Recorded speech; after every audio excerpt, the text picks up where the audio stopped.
Okay. What? Hello? Hi. Oh, hello. I was so afraid of LinkedIn work. There's Oh, Caroline. no, I clicked on the one you sent me. Nice to see you. Nice to see you. Yes, and Carolyn is there. Hi, hi, hi, Hi. hi. So How are nice to see you again. Yes, and to see you too. Have you recovered from all your traveling?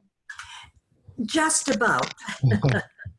Just about. It takes me, a little bit longer than it used to last year, but yeah, I'm doing pretty good.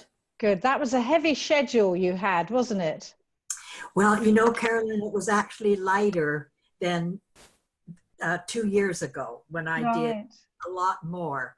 Uh, but it was enough. It was very rich, and I loved every moment of it. Hi, Kathy. Hi, Hello, Kathy. Elsie. Hi, Kathy. Andre. Hi, Caroline.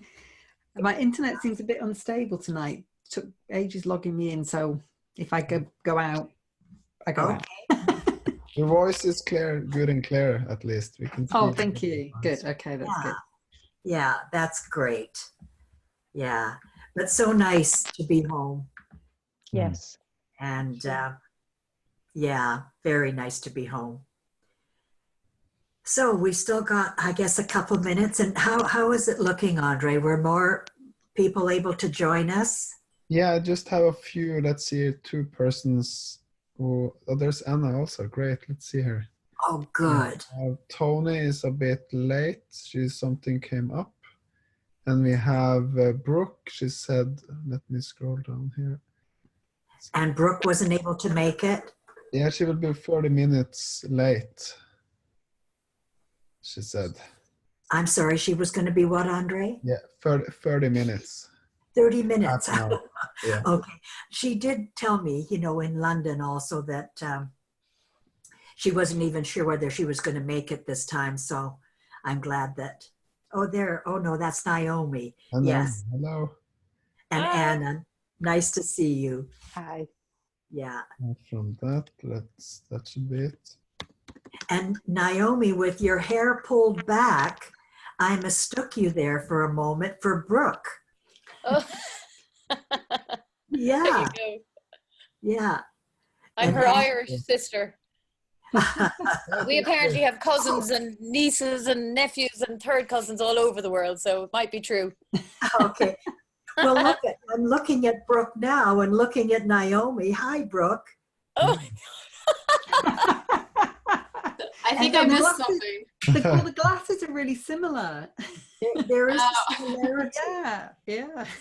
You know, when I've seen you, Brooke, with your hair pulled back, and then I just saw Naomi now, and for a moment I thought she was you. Oh, gotcha. I'm your Yeah. Irish relation. Yes. Well, it's probably not too far off. So you have some Irish in your blood? I believe I do. Yeah. Well, Hey, there you go. All right. And Anna wearing this popular yellow color. Yeah. And I love that. Yeah, there you go. I love that. I Yeah. noticed in London, Andre, there was a number of people wearing yellow, and Aaron, Aaron Turner. I did some work for his organization, and he was also wearing yellow and yellow socks. Oh, yeah, really? I've become a fan of some of the sharp dressers with men, that match their ties to their socks. Oh, wow. That's Yeah, that's what I said. Oh, wow. Here on the island, I know. some of the men and some of the women have got hay sticking out their hair. So they're not much into matching ties and socks. If they have their flannel shirt buttoned up right. No, I better leave that. Yeah. Anyways. And so we still got a few more, but I think I'm just going to keep going here with those of you that have come on board now. I don't know about David, whether he's going to join us. haven't heard anything. You haven't heard? Okay. So they'll be listening to the tape after. So welcome back, everybody. And Andre, thank you again for hosting us this time. I'm really glad. I want to thank you all too for your flexibility in this last little bit here with the dates and a bit of a muddle. So whether the people that didn't join us couldn't because, you know, they had other stuff booked, I don't know, but I really appreciate those of you that could switch dates and join us today. Yeah, so it's been quite a journey this last month and however long it's been since our last call. And so we've all had time to chat with ourselves, you know, to listen to our wisdom and have new experiences and new insights. And I'm really curious to hear from you all, you know, what has been new for you? Have you been listening to yourself more than you have before? Maybe that's a question I'll pose and pause. Pose and pause.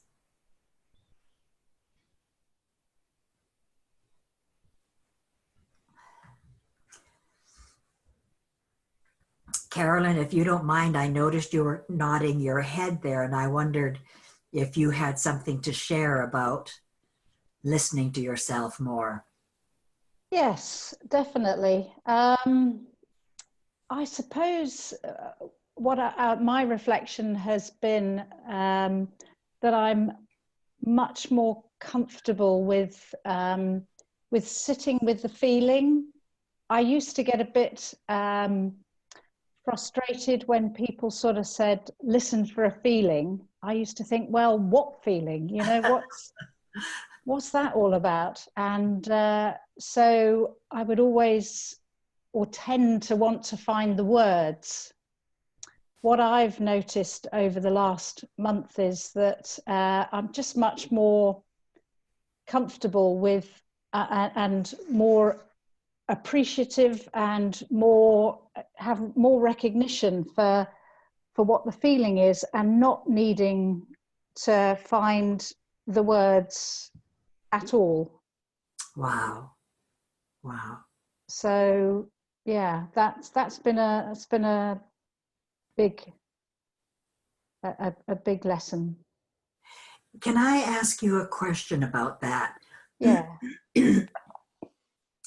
You know, as you're more comfortable with the feeling and finding that you may not even need the words, can you share an example where maybe you didn't have words and it was just the feeling, like in an engagement with a client or a friend or relative? Could you share an example? Yeah, and it has been, it has most often been in those situations with other other people where it's just been that that quiet, and I've been comfortable with the quiet, and I haven't, you know, nothing other than a deep sort of a deep sense of comfort, I suppose, with the quiet. Wow. That's really beautiful. I love the simplicity and the power of that, you know, because like you, I also felt that in the beginning when Sid would talk to us about, like, don't try to figure it out, when he would see our furrowed brows, you know, all scrunched up trying to figure it out. And he'd say, don't try to figure it out, just listen for a feeling. And for me, like you, it was like, what on earth does he mean by that? And I would try even harder to figure it out. But somehow that feeling wove past my trying to figure it out. And so then I experienced more the comfort of resting Yeah. in that feeling. Yeah. And then seeing what comes from that, that more often than not, a little tidbit of information, an insight would then come out of that feeling. Some understanding would come out of that feeling. But even if there wasn't like a real tidbit, it was just the comfort Yeah. of being in that feeling for my own benefit and whoever I was with, my family, usually in those early days, because I didn't have clients, but my family and friends, and being okay with the feeling. Yeah. And just not searching for what to say, just feels so much more well, in service is the way that it feels to the other person, to the situation. So even if nothing comes, I've been quite comfortable with that. Wow. And that's I love that. I love that. Yeah, so there's just so much less, going on in my head, and so much more sort of, coming up. Wow. Thank you, Carolyn. Thank you. No wonder you've grown taller. When I met Carolyn at the London conference, I'm getting shorter and everybody else is getting taller. And I had to go like this. Yeah. Carolyn is like, oh, Carolyn, because on the screen you're only this big. Yeah. You're my size. And so it was a surprise. Oh, that's lovely. Thank you so much for sharing that. Thank I you. appreciate that. And Sophia, it's nice to see you've joined us. That's lovely. I'm glad you were able to. I met your husband in London. Sophia, he did tell me, and he showed me the beautiful picture. Oh, lovely. Yeah. I was so pleased that he came over to introduce himself and that I got a chance to chat with him and take the selfie and just to make a connection with him. And even though it was a brief moment, that's something I've been seeing again, having been at a conference with 1,000 people, and those of you that were there, and Brooke and Carolyn, and sometimes you only get a moment in the hallway, and those moments feel full. They feel rich because you make this soul-to-soul connection. And even though it's brief, it's memorable. That's something that I've taken to heart in a deeper way after this time traveling and meeting new people. That soul-to-soul connection. Anything else that people want to share that you've been learning over this time together in this last month?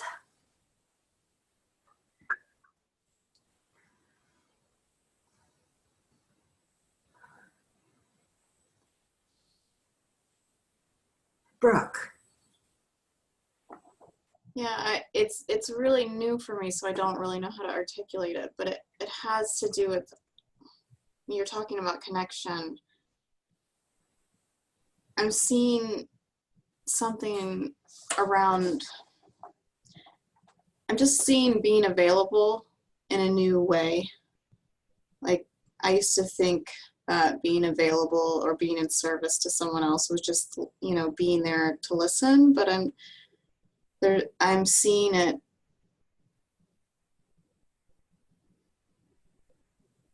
for me, at least, as more of a open heart type thing rather than just being there. And so that's really new for me. Wow. An open heartship? Yeah. So kind of like there's a difference between just being with someone and having your heart open and being available for them. Oh, I love that. Yeah. I love the originality of that heartship. I've never heard that expression I before. don't think I said heartship, but but I like it. It's like a friendship, but yeah. Oh, you said friendship? No, I said there's something about having an open heart when you're with someone. It's different. Yeah. That's lovely. And I heard heartship. Well, I mean, I like open it. heart. But that's really cool. Heartship, friendship. Yeah. Yeah. My ears have gotten crossed in the last 2-3 weeks of travel, where I'm hearing kind of my voice, original hearing, mixed up with your original expression. And this has happened a few times in the last while. So I love that heartship. Yeah, I'm going to write that down, heartship. And I'm going to attribute it to you, to Brooke, heartship. I'll take attribution. Okay. I really love that, because that does, an open heart to me is that soul to soul connection, or our true nature, Yeah. true nature connection, you know. That's really beautiful, really beautiful. Somebody came up to me during one of the breaks in the hallway at the London conference and said to me, this is an example of hearing, my original hearing and what the fella said. And he said, gosh, Elsie, your session is really aromatic. And I thought, well, that's original. Talk about an original phrase. Hi, Dave. It's so nice to see you. And I said to him, gosh, I've never heard that phrase. That's really original. My session is aromatic. And he said, no, Elsie. He said, it has an air of magic. And we both ended up just roaring. And from then on, when I, went to Norway, I shared that example with the group in Norway that I'd heard aromatic. And I thought, well, that's interesting, an aromatic session. Yes, it does have flavor, and what he said was an air of magic. So I thought, well, that was delightful. And it really took on a deep meaning, that when we share from the heartship or just being in the feeling, there is, it has aroma. It is aromatic, it's flavorful, and sometimes a bit spicy. And so you never know what comes out when we find our original voice in these original phrases. Like I heard somebody say, when I was doing the One Thought alumni retreat, a one day for Aaron and Leela, and I was talking with the two of them the day before, and I was so taken again with their original way of putting things. Like Leela said something about they work a lot with executives, and that she's had to say to some executives, you need to dumb down. And it's like, what? And she said, like, they need to dumb down their intellect, dumb down. And like dumb in Canada or in the States, dumb, if you say dumb to somebody, that's not necessarily a very kind word. And so when you would tell an executive to dumb down, but it came out of her with such almost tenderness and understanding that the executives hear it and they realize, okay, I'm trying to figure it out. I'm trying to figure it out. And so they let it go and they dumb down their intellect a little bit. And I thought that was really fascinating, to be able to say a phrase that might be a little rude in some countries, but to say it with grace and with tenderness, with love, that it changes the feeling of it. So I thought that was really neat. And then even my caregiver, I call her my caregiver in London, because I was still having pain with my leg and whatnot. I really was attentive to my physical needs, and I skipped about half of the conference. So I would do my sessions in the morning, and if I didn't have a session in the afternoon, I slipped away back to the hotel so I could rest, and just really took care of myself, because I wanted to be able to just pour my heart and soul into my sessions, and to be with people when I was there, to serve when I was, available. And so I would have a car come and pick me up in the morning, but then when I would slip away during lunch, my little caregiver would take me back to the hotel. And she'd been born and brought up in London, so she knew her way around. And she was only like mid-20s. And, I felt like I was her daughter almost, and she was my mom taking care of me. And then on the third day, we all had to bring our luggage to the conference room center, because then we all were going our various ways to different programs and so on, different venues. And so I had a session in the morning and a session in the afternoon. And I couldn't go back to the hotel. And she said, I'll find you a private room, Elsie, somewhere here at the conference venue. And bless her heart, she did. She found me a private room, pulled some chairs together for me, brought in some blankets and a pillow for my head, put do not disturb on the door. So I had a couple of hours before my final last session of the conference. And I was so appreciative. And I kept calling her Casey. Casey this, Casey that. Thank you, Casey. Honestly, I just treasure your care. And so the last afternoon, when I was looking for her to thank her, I said, where's Casey? I haven't been able to see her. And the volunteer said, Casey, we don't have any Casey. And I said, oh yeah. And I described her. She's about this tall with dark hair. And, she's been working with you all. And they said, no, that's Katie. And I said, oh, okay. So finally, Katie, also known as Casey, came up to me, and I said, so are you Katie or Casey? And she said, no, I'm Katie. And I said, well, how come you didn't tell me? Why didn't you correct me when I kept calling you Casey? She said, I don't care what you call me. I'm just happy to be of service.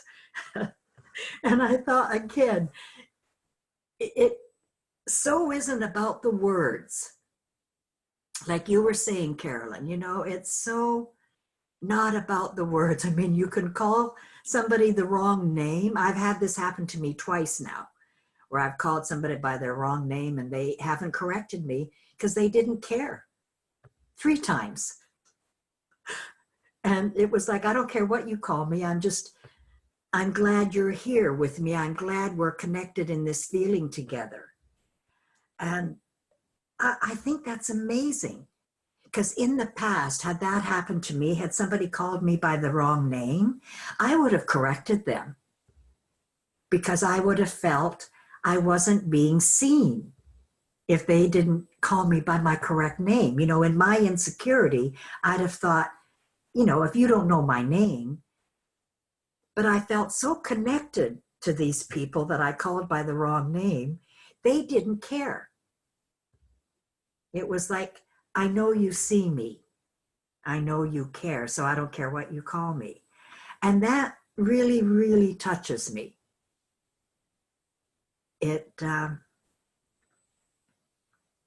Well, just to repeat what Carolyn said, it's about the feeling. It's so not about the words. Yeah. And Anna, you're nodding. Yeah, I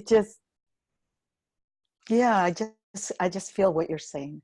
And that softness and that gentleness and tenderness, that it's beyond, the words and what we sometimes have thought you know, is the right thing and all that, blah, blah, blah. And suddenly here you have this cushion, you know, this soft cushion, the Yeah. feeling. Yeah. And I know for you as a translator, and that you have translated for me when I've been invited to do a Spanish to a, you know, speak to a Spanish audience, and your feeling. And I've worked with other translators in other languages, so you know, I've had that experience. But you really have that feeling in your translation as you translate the words. So a cushion, like you provide the cushion between my language and the language that you're translating to. And I honestly feel that, again, even in those situations, it's your gentleness and the feeling accompanying your words that makes that translation viable. Yeah. Thank you. Yeah.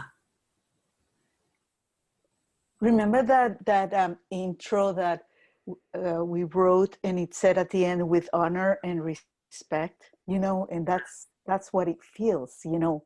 There's I really feel honor and respect for everything that Sid brought, you know, and his experience, and what, because it can definitely change somebody's life like this, and that, you know, and that I just respect that. I just it's such a gift, and it's just something to be shared, shared with people, you know. Yeah. And Yeah, that's and beautiful. Thank you. yeah, I wanted to tell you, because I was reflecting, you know, before I was gonna come in and connect, about these months, not only last month, but since I even said, oh, I gotta be there, you know, I just gotta be there. And there's a shift that, you know, when you spoke, even the Facebook page and all those details, no Facebook page, there's another type of communication. There's another type of communication. And suddenly but it wasn't it wasn't a technique. It was a shift. Very subtle but powerful shift that I experienced for myself, to hear me, to sit and hear me, hear wisdom in that has done to more of an insightful life, more of that, you know. At the beginning, it was more raw. When I first heard the principles, everything was like, whoa. And you know, I was euphoric, and it was like, oh. But it has gotten like refined and more of soft, again, you know, that soft, powerful shift, where wisdom takes. And I, you know, it's not a matter of words explaining how wisdom is now. It's not about that. It's just, oh, you know, it has opened. That would be a word to describe. Open and be quieter to hear. Open and what? And quieter. And quieter. Got you. Quieter. More yes. quiet. Yes. To just hear and be there. That has happened. I was going to write to you, you know, as a because it has happened, and it's beautiful. It's beautiful, you know. And it was just listening to you, listening to everybody, and just being there and letting things just flow. Mm-hmm. And suddenly it's like, oh, yeah, a quieter place. Mm-hmm. So thank you. Oh gosh, Anna, thank you. Thank you for sharing that. Yeah. Wow. Hmm. That feeling works magic. You know, it is. It has an air of magic. That each event that I was at was so rich and full of feeling. I thought, this is the best. And then the next event, I thought, this is the best. And then ending with Norway, and I thought, this is the best. And I genuinely felt that for each and every event, and for the people there that I met. They were also distinct and unique within their parameters, you know, within the context of, one was a conference with 1,000 people, one was an alumni gathering of people from the last 8 years who had been students of One Thought. And then in Norway, it was mainly new people. I knew out of the maybe 36 people that were there, I knew 6. And there were some people that didn't even know about the principles, but their friend had said, you know, you want to come to this. If you can come, you really want to come to this.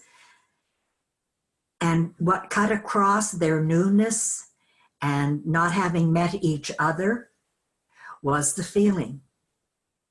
And sharing stories, like I didn't teach the principles.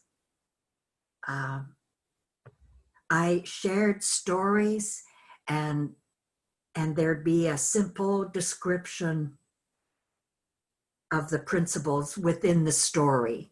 So it was in a way so subtle, so gentle, so quiet, as Anna says, that people may have thought, gee, she never taught us the principles. But, you know, I went over it. It was only 2 days.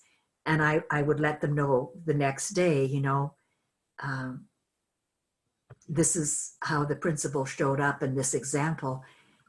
But they were fascinated by the feeling. They were touched by the feeling and very, very moved by the feeling.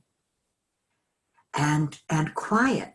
There were times of quiet that I didn't have at the conference with so many people. You know, it's a different kind of energy. There was a little bit of quiet at the One Thought alumni, but the most quiet was in Norway.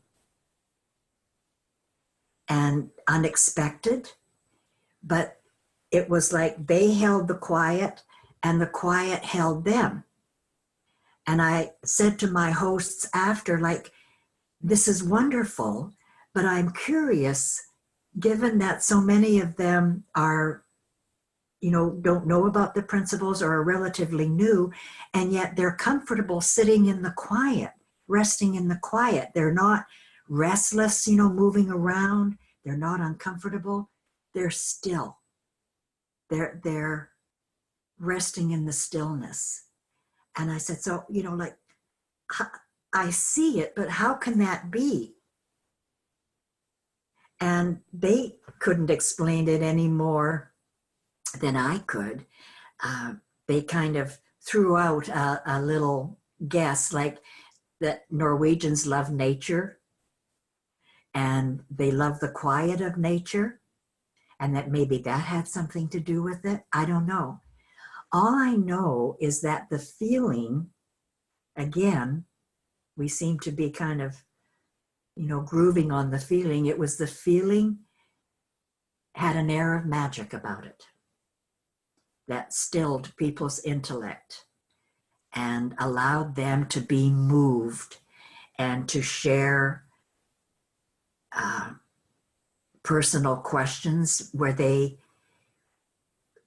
you know, kind of wondered about something in their life, to share their vulnerability, their honesty.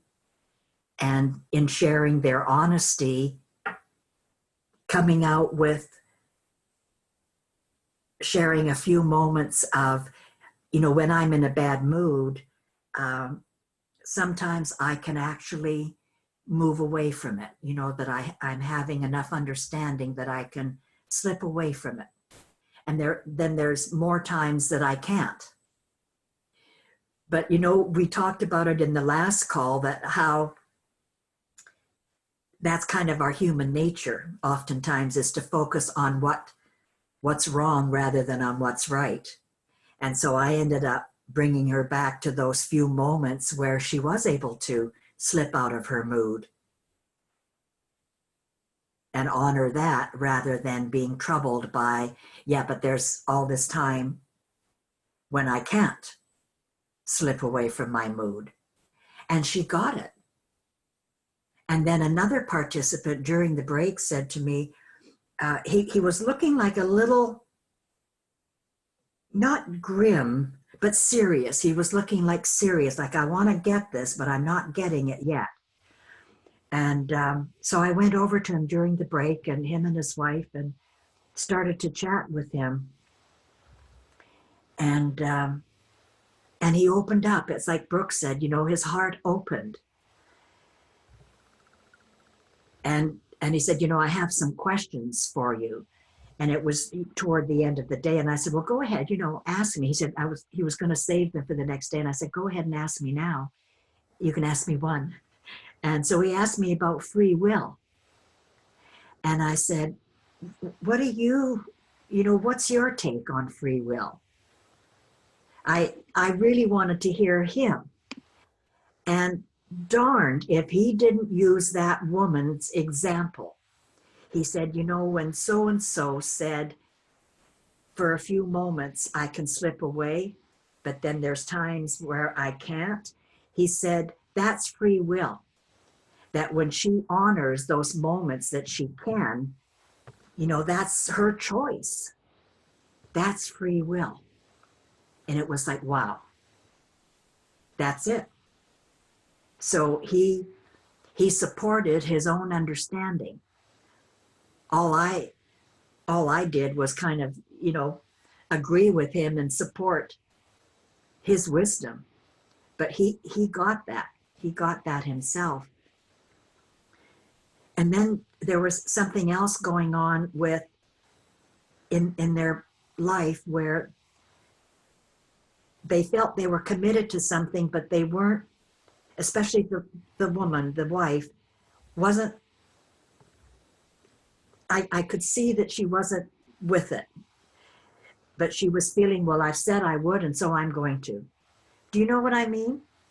Where sometimes you make a commitment, and it could be from the intellect, oftentimes it will be, and then we have a change of heart. And then we have a choice. Do I stick with it because I said I would, and I'm going to do it? Or is there something stirring for me? Is wisdom stirring me that maybe there's another way of seeing it, or, just to be patient? And so I could hear as she was telling me kind of where she was stuck and unhappy. And the only thing I said to her is, it's not written in stone. What you've placed upon yourself isn't written in stone. You still have a choice.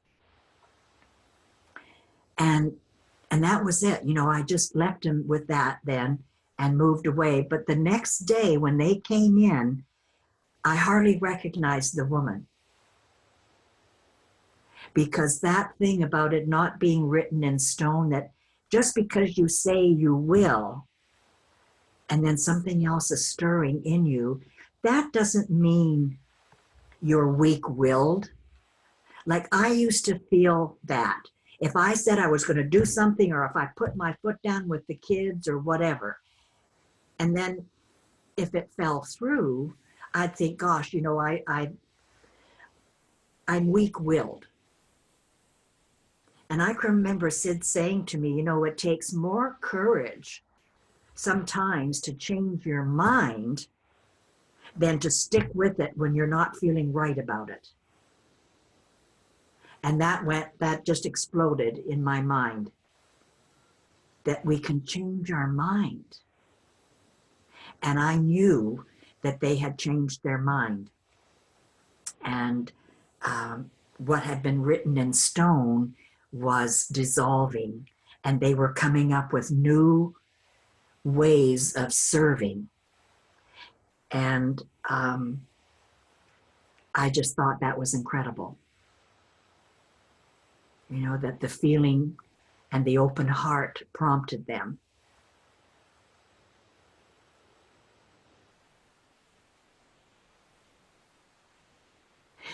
Hi, Vicki. And it was so nice to see you also at the conference. It was lovely to see you. I'm sorry I was late tonight. That's okay. You'll catch up. You'll catch up. So anything else coming from people that has, you know, really opened your heart and your mind?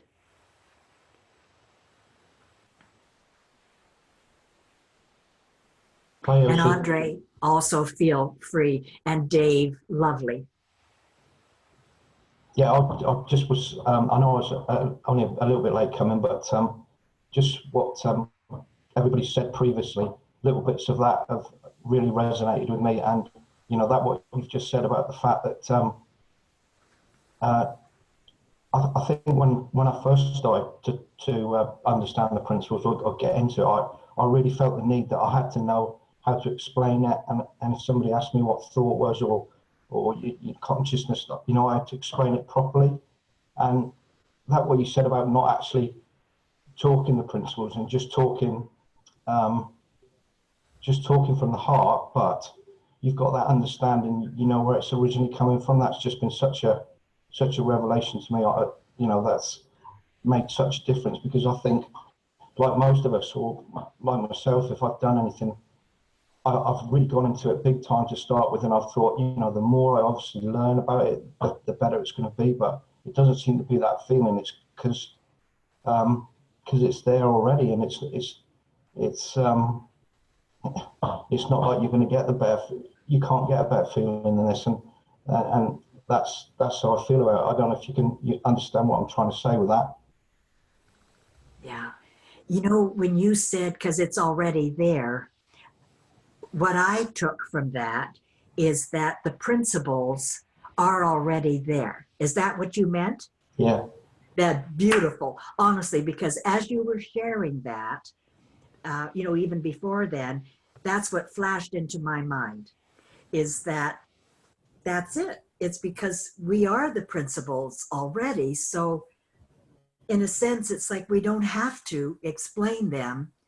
When we get that deep feeling, which is the expression of our soul or the expression of our true nature, we begin to see the principles and how they work and whatnot, you know, and the rest, it just falls into place. Yeah. Where we get insights about then, okay, now I have an insight about thought, and I can say one little bit about that. Or maybe a few years down the road, we have an insight about consciousness, and now, okay, I can speak to that. That's the very best. And I love that you said that. It's because we already have them. We already are them. Well said, Dave. Thank you. Yeah. Yeah, that's beautiful. Beautiful.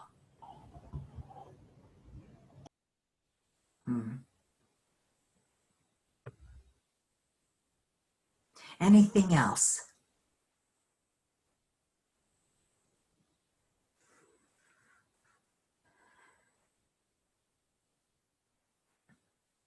Yes, Naomi. Hi. So I'm sorry that I missed the conference, and I hope you had a good time, because if I'm right, I understand it was the last UK one that you might do. So yes, I'm sure that was pretty emotional, and it would have been nice to be there for you as well. It was joyous. It was joyous, Naomi. I'll just say this: when Rabbi Shell introduced me the first morning for the second session, he was going on and on about, this is Elsie's last conference and blah, blah, blah, blah, blah. And we're going to miss her and blah, blah, blah. And the audience went, oh, and I went, yay! Because that's honestly how it felt. I'm joyous that that's my last big conference. Absolutely joyous. Good. I'm glad. I'm glad. Yeah. Thank you. So I guess I'm also kind of one of the pictures just before the conference. I kept that, on Facebook, there'd be a few things on the 3P UK that would pop up. But one of the pictures, I don't know if you and Andre noticed, was of you two shaking hands. Of Andre and I. Yeah, it must have been you just met, or they're just random pictures of the conference before it even happened. So it must have been last year. But I thought that was quite cute because it kind of brought to mind that if you hadn't met him, you may not have done this. That's right. So that was quite cool as well. I was like, oh look, I wonder if that's what he was trying to speak to her about at that time, going, come on, we'll do it online. I don't know. I hadn't seen that particular picture of us. It was nice. So was at the first Norway retreat I did 2 years ago, and we got a chance to meet in person then, and had a cuddle. We had a hug. So I guess I'm grateful to have been that you did do this, so that I could do something, work closely with you and a group with you as well. So that's been great. But I know when I filled out the form, I don't really remember what I wrote, but one of the things I did write was that I wanted to be okay not sharing the principles. And that was, so for me, I guess I'd always picked up that how could you not share it? How could you not share such an amazing gift or a wonderful understanding? And actually, I am okay not sharing the principles. So that's super. And I don't know how it's happened or how it's transpired, but it also frees up a lot of my ego and my person to not have that resentment of myself going, oh, you should be doing this and you should be in the schools and you did the iHeart and blah, blah, blah. All that conversation's gone because, and it leaves me with enough space to be just a mum, to just be here and to share with my children and with my family as it appears. And if somebody looks for work around the principles, great. Mm-hmm. And then, there is a possibility of working with migrants, but I'm not going into it as I don't know how it works with you, but they're in holding centers here and I'm quite interested in working. So I kind of tried to get in with the principles, but actually I have a friend who's going in there just doing some material work and creating things. So I said, can I just help? So it's kind of nice that I kind of understand that just sitting in a space is nearly better than having the goal. But whenever I went to a conference or went to a talk, I'd be like, I have to do this, I have to do that. So to not have that need is good. So thank you. Naomi, thank you for sharing that and coming full circle. I remember that in your application, the few questions I asked. And then I remember you shared some stories about your mom and family. And it was so clear to me that you already were sharing.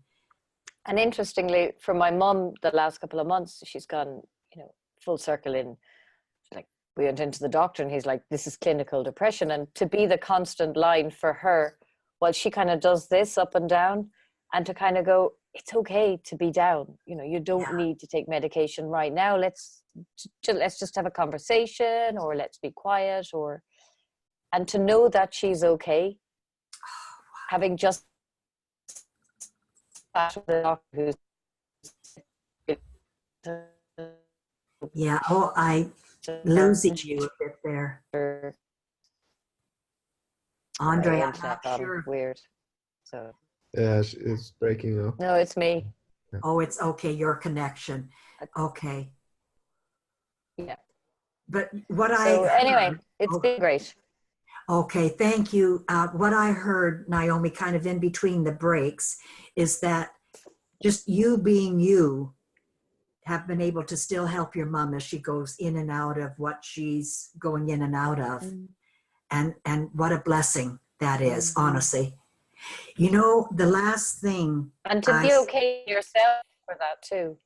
That's right. Absolutely. That you see that, you know, that you see she's okay.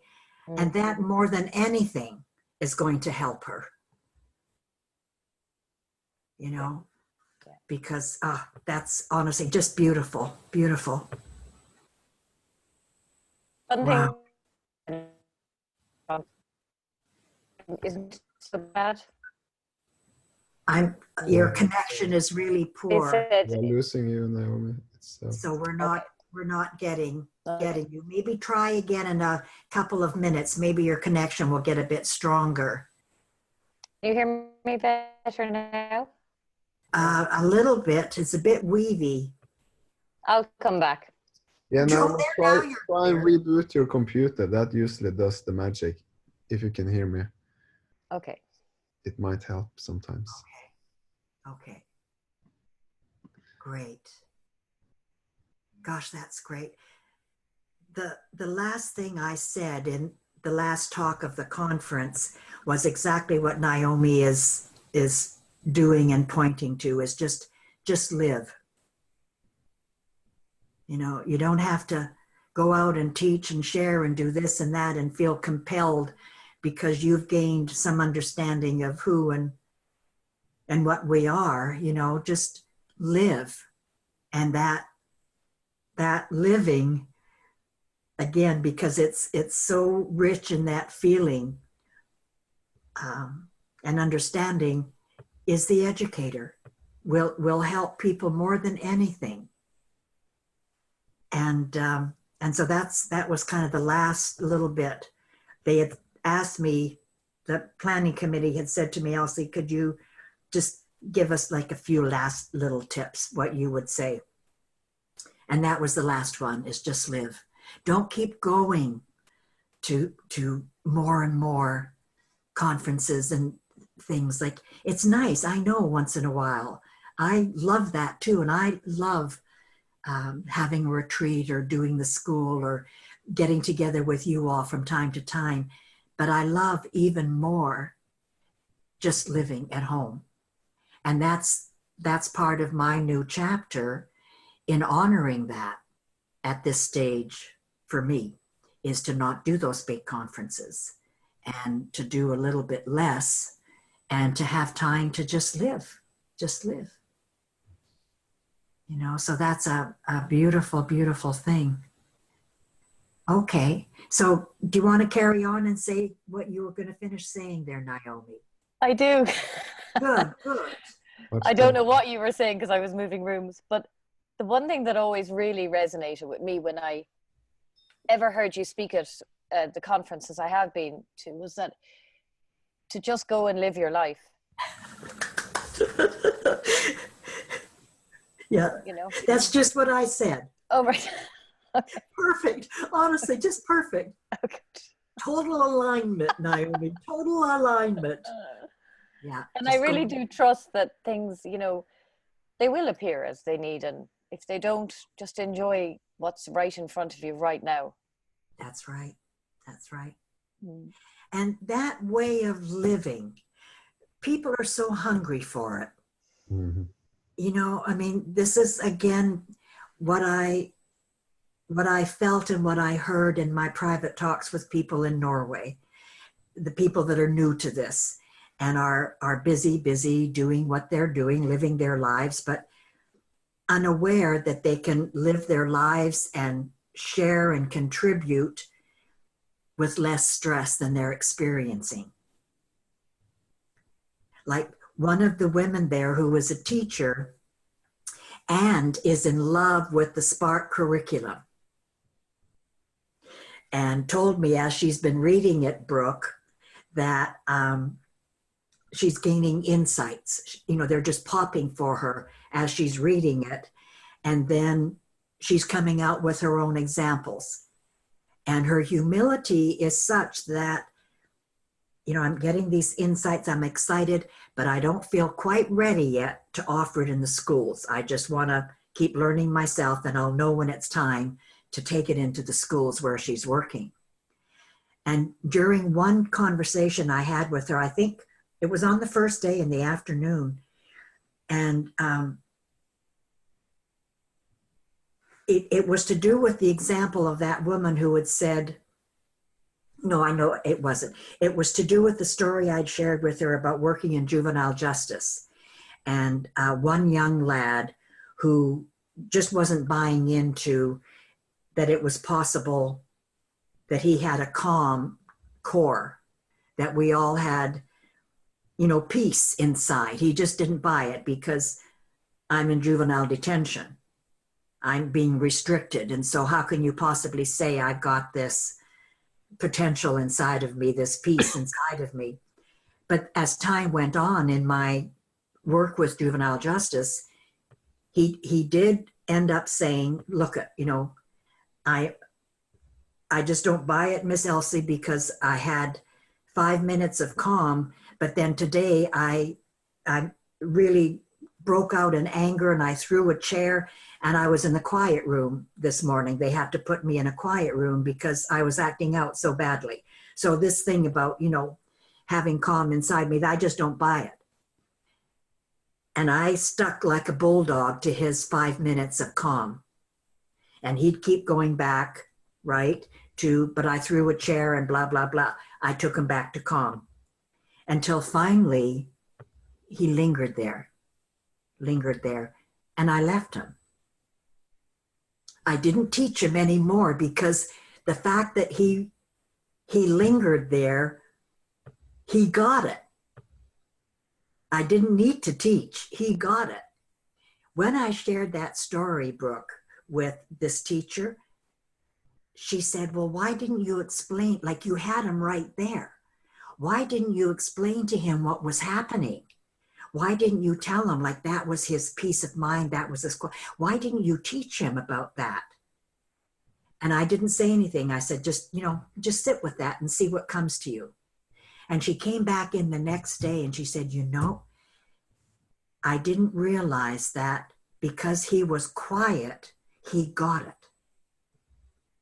She said, I've always, if I've had a student who's come to that point, I dove in there and continued to teach because I thought I had to kind of, you know, bring it home. I didn't realize they were home in their quiet. That to me, you know, for her to get that, I thought that was incredible that she got that. So when she feels ready to take your curriculum in, she's going to be a dynamite teacher. It's like less is more. When people pause, that pause is the signal. You know, you don't really need to do anything else.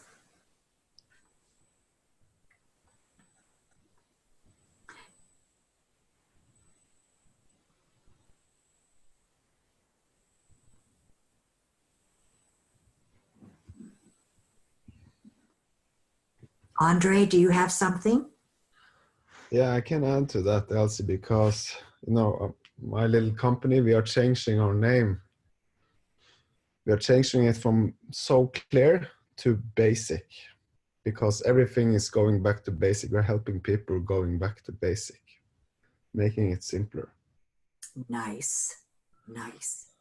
So that's a big insight for us too, because, you know, I don't know if you know it, but we're into marketing, and there everything is about more, doing more, but not to us.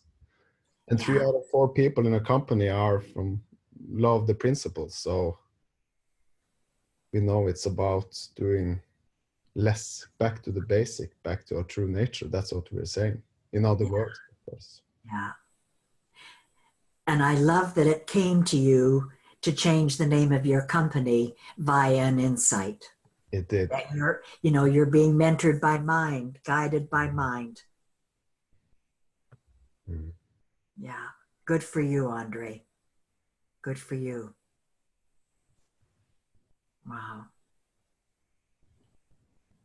Anything else that you have found helpful or is just brought a little more depth to your understanding over the last while?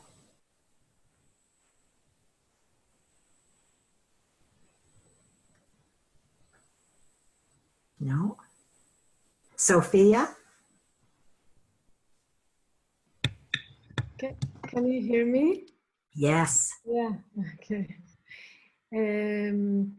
So I was speaking at this conference, Elsie, we talked about just before, and actually I reached the very burnout point just before I went.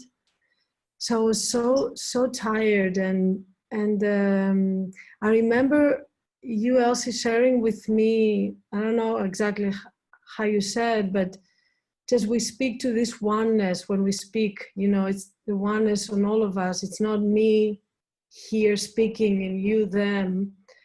So there was such a magical feeling in that speech that I did, and this idea, and it felt like mentored by mind. It felt like something bigger spoke through me, and that idea that came to me was that it takes so much effort to be unhappy. Like actually, it requires energy, to believe in that thinking, So that was, really awesome to just be in that feeling. And I got such a nice feedback. I've never had such a good feedback on a speech, actually.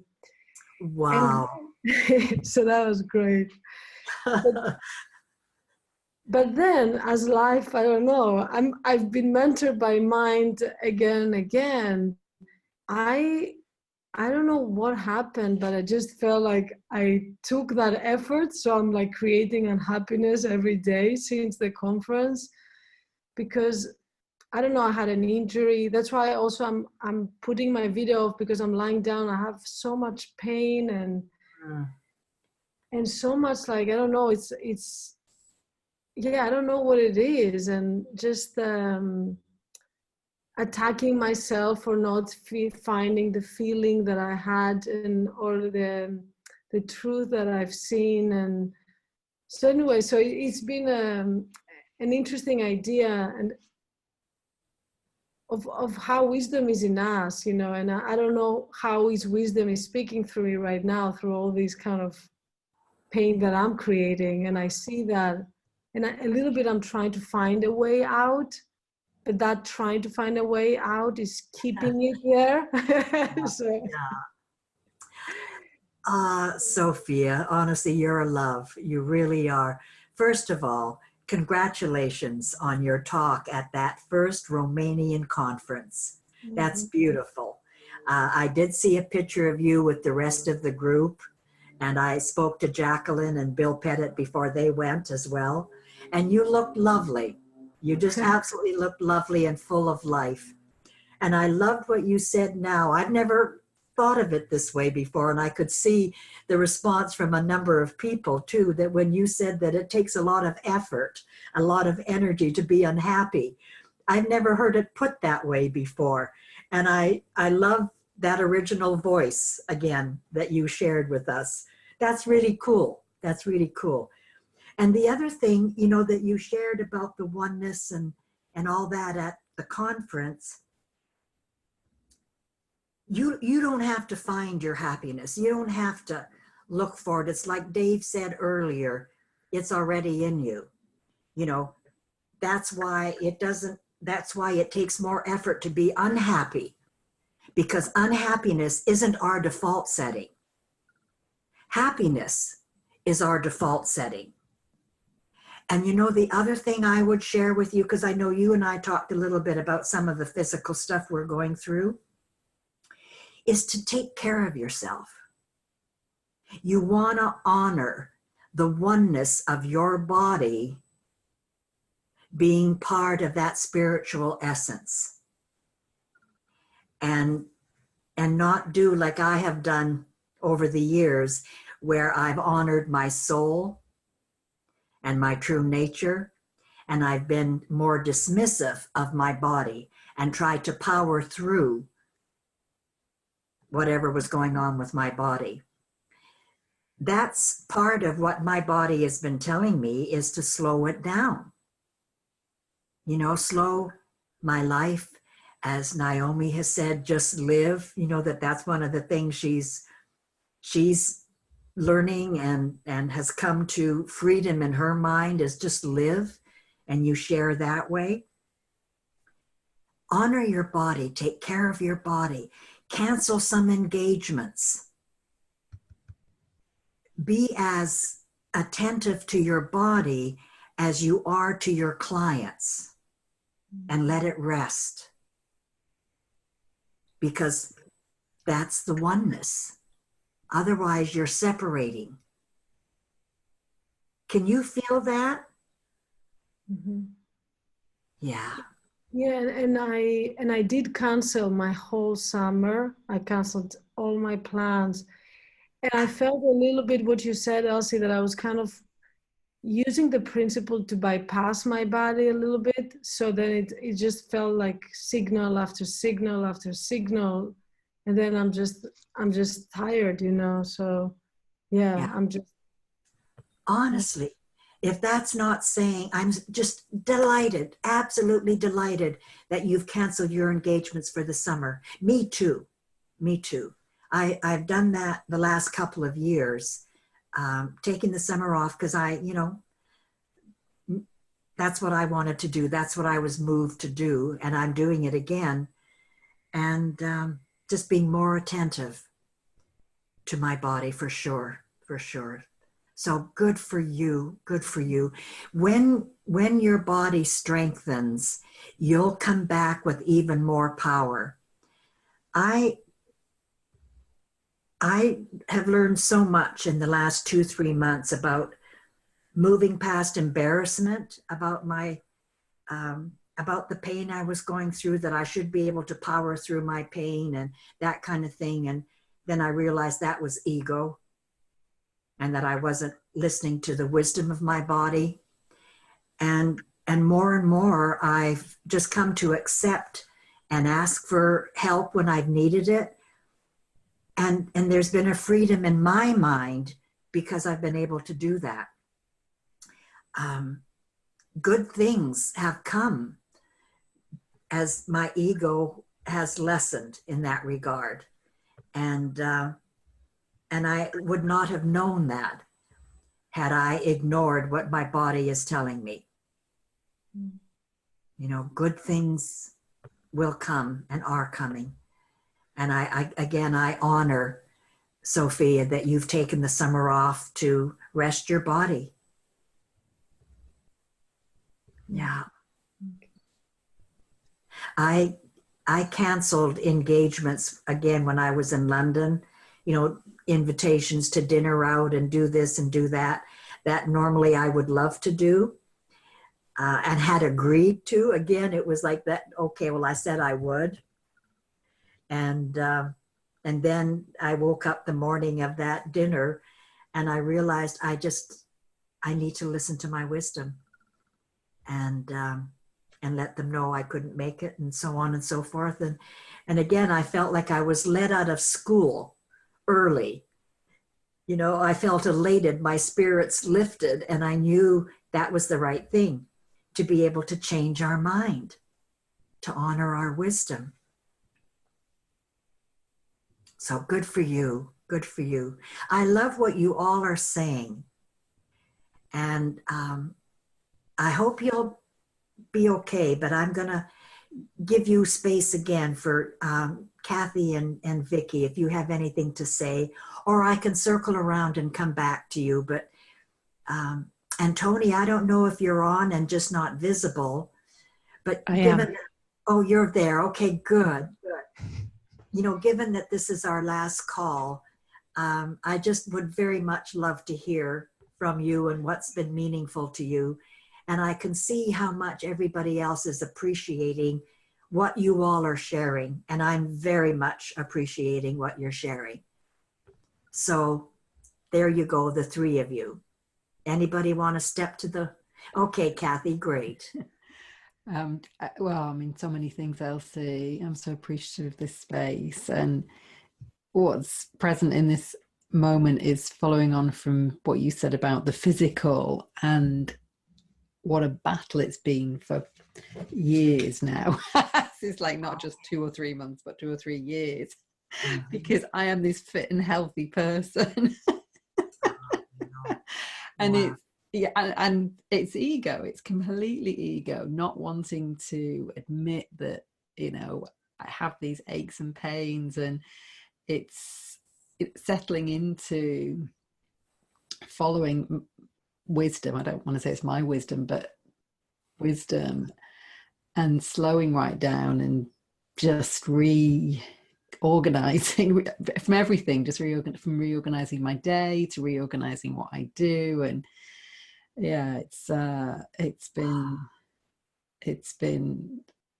just opened up so much peace to come through the other side of that. Not that the aches and pains have all gone away, but just the spiritual peace has really come alongside that, and seeing what a trap it is to associate any identity with anything. It's just, it's what Sophia said about the effort that we hold on to this image of ourselves creates this Perfection. Yeah. Perfection. And I think the other thing I want to say, I mean, living life is obviously with the slowing down, and it feels like I just get up every day and do things that I was just washing the dishes before I came up to the call, and we had a nice day, me and the dog. We've done a few things, and we've been out, we've done some jobs, and I did a bit of writing, and I just thought, that seems to be all I do, is just go through each day having a nice day. Oh, God. Somehow that sounds very similar to just live. Doesn't it? It doesn't it though? Doesn't it? Yeah. Doesn't it? And I see so much. You know, you use the expression of the principles in action, and I just see it everywhere. I see it everywhere. I was having a conversation with a woman standing next to me in one of my exercise classes, and about eating and food, and she's doing this intuitive eating and listening to her body, and she said she'd lost some weight. Now she feels she's lost too much weight, and you know, just the whole experience of her tuning into her wisdom. And I had an incredible experience last week when we have these open art studios, you know, in the town, just this week, where you go and visit people who open up their houses, people who are artists, kind of more or less professional. And the weather's been terrible, so I only did a couple of them, but I went into this studio with this guy. I walked in, and this guy, turned out he was 88 years old, and I was there for about an hour.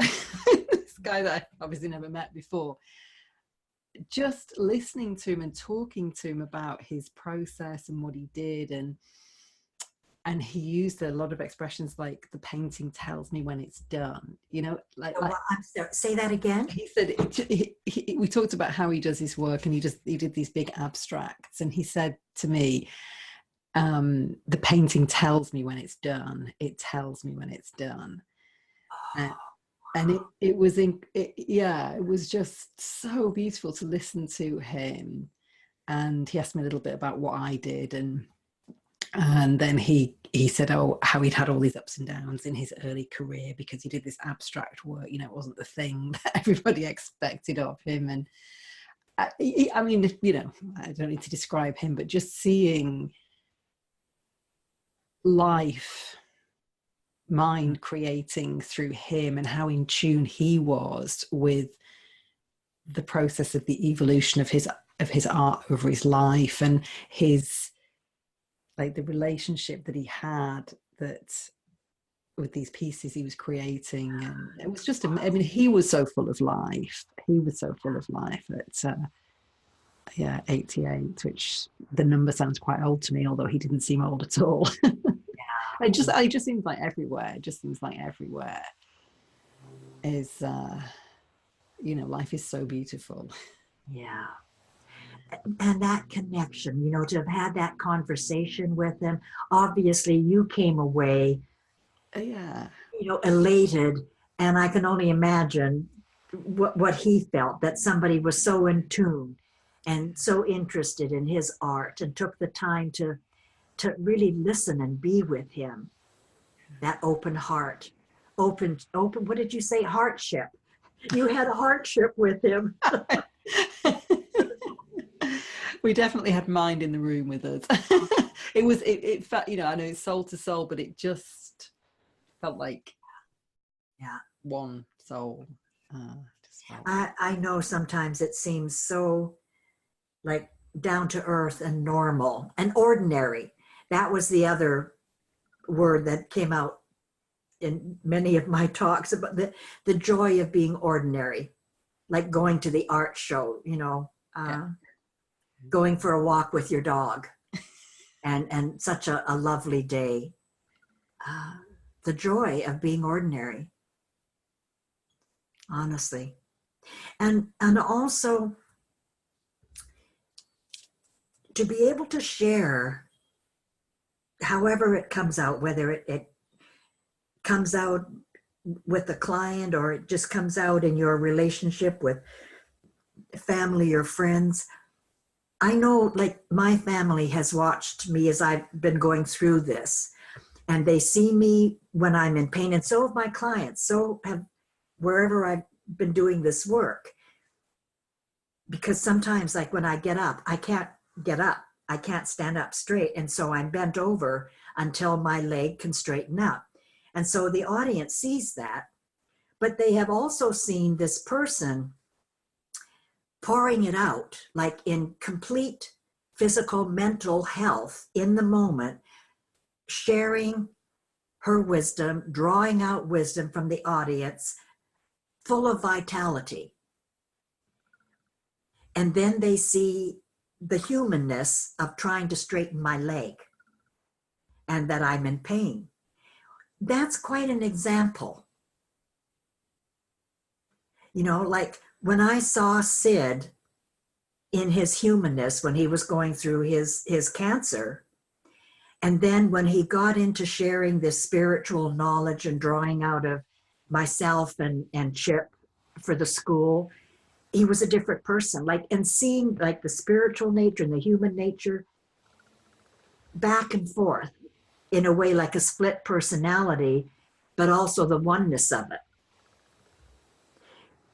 He was an example that there are times where it's not part of me. And then there are times when it is.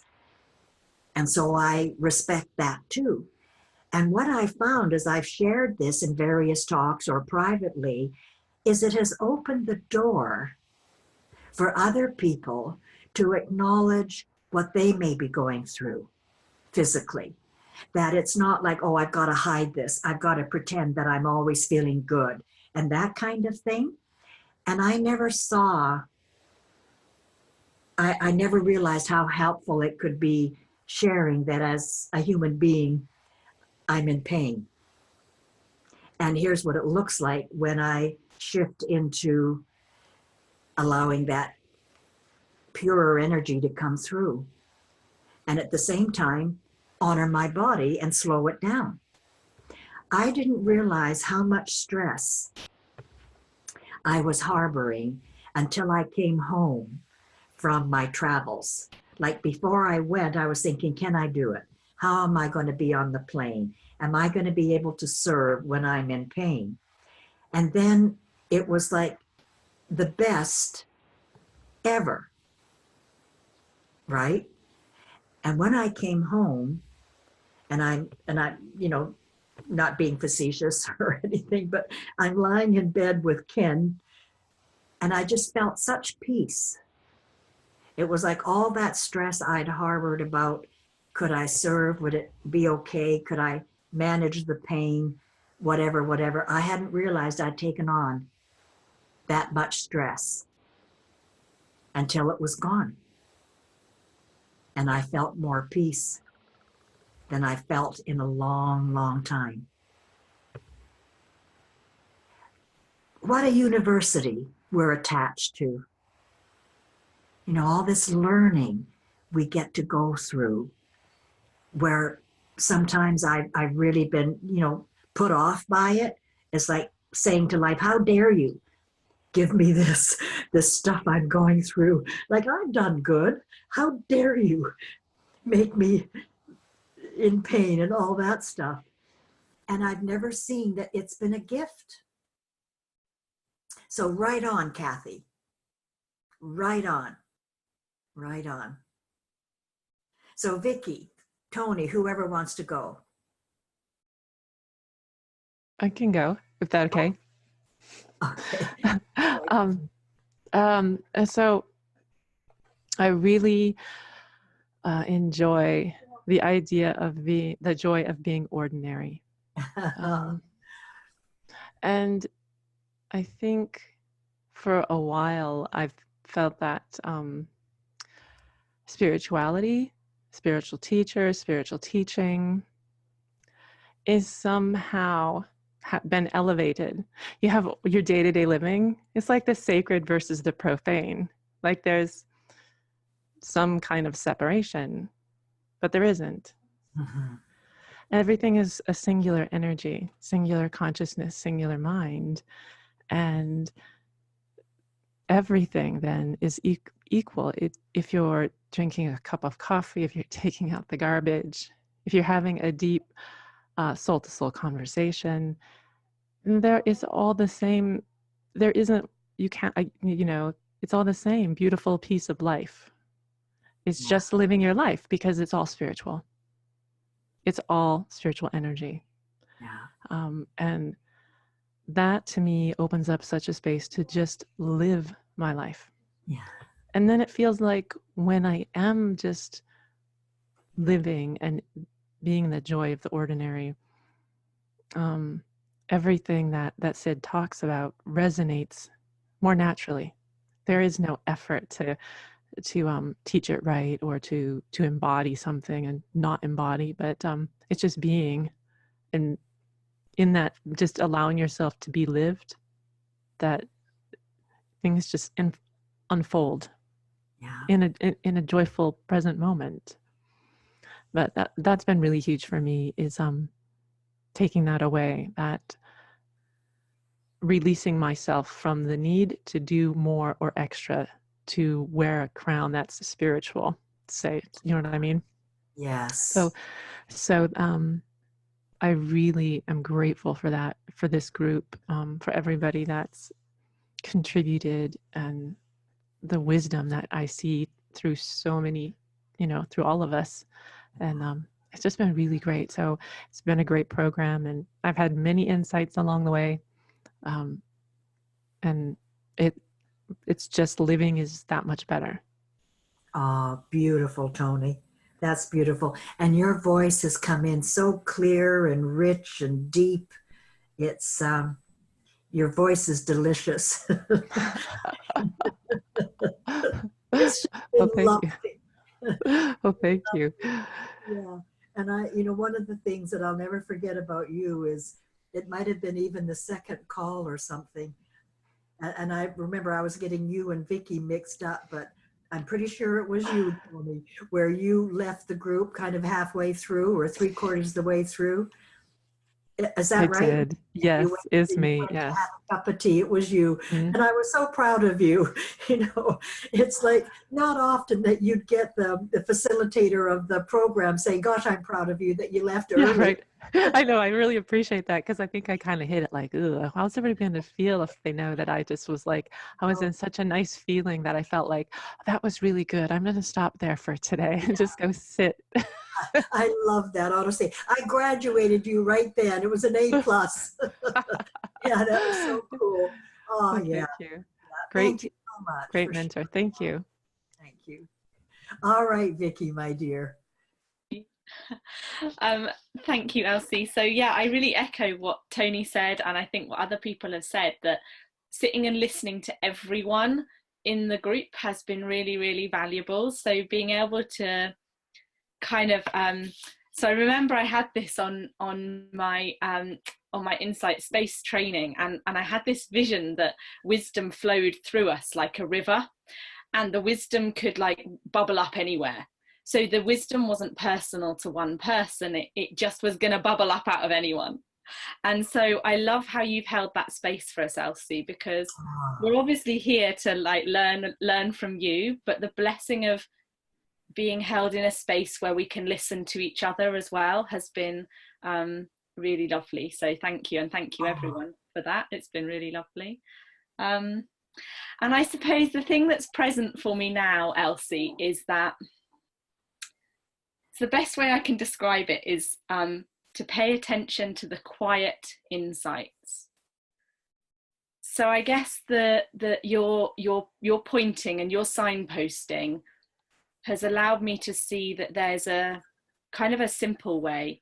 There's value in this just seeing, and in that, in kind of being curious about something being simpler.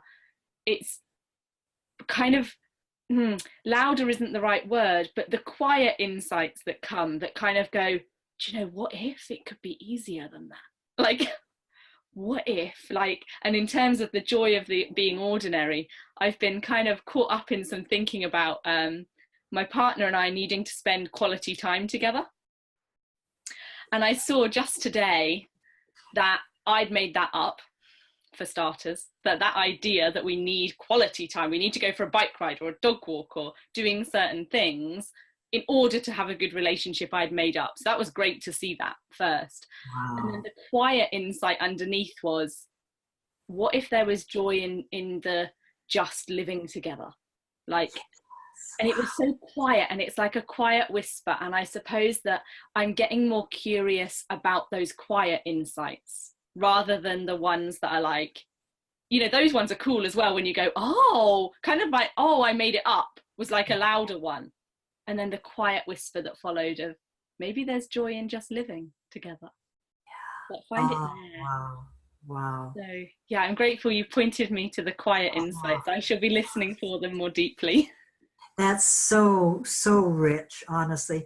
And it really ties in with what Anna had said earlier about great. How for her it's, it was before you came on, she was talking about the feeling and kind of the gentleness and the quiet, how different that has become for her as well. That quiet space, that's so beautiful. I've loved what you've all shared today. I've been really very moved by what you've all shared. And to me, like, I know you've also learned from each other, and I thank you from the bottom of my heart for sharing that you've gotten, that you feel held, or however that, that there's been a space that I've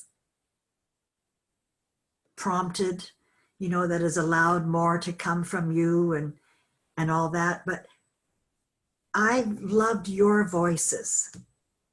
I've loved the insights that you have come to, more even than what you've heard from each other, because even that what you've heard from each other, you've heard from yourself.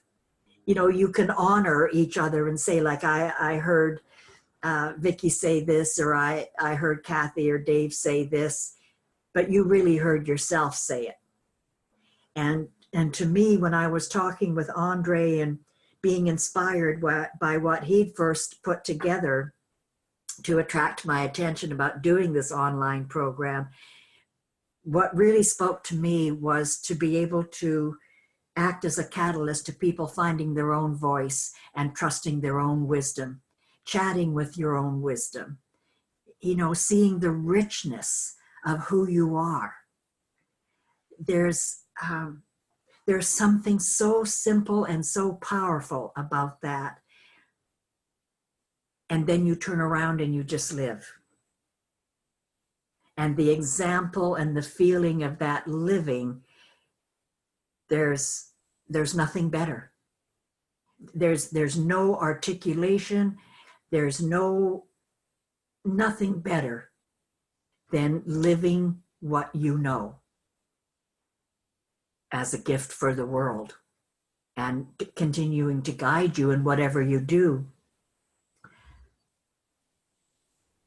So continue to chat with your wisdom and just live. And thank you all so much. And Andre, thank you again for persisting and taking on this old lady after she had kind of told you, like, Andre, I said I wasn't interested. And then you come back a year later and you inspired me. So thank you so much for that. Oh, thank you too, Elsie, for saying yes. Yeah. All right, my dears, I'll let you go and live your life. And thank you so much. Thank you, Andre. Thank you, Elsie. Thank you, Elsie. Thank you. Thank you, Andre, everybody. Elsie, everybody. Thank you. Thanks, It's been everybody. amazing. Bye-bye. Bye-bye. Bye-bye.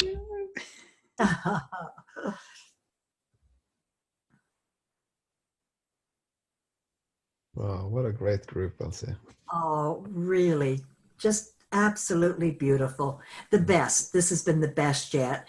And I see your face has changed. You look like something has hit you as well. Maybe it's the freedom of your new name and your business, the new insight that has come to life for you. But I saw everybody's face different this time. Yeah. That's beautiful. Yeah, so.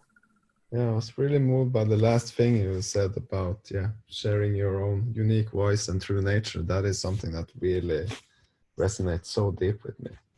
Yeah. Yeah. And you Norwegians, I tell you, there's because that group so resonated with that and resonated with the feeling, Andre.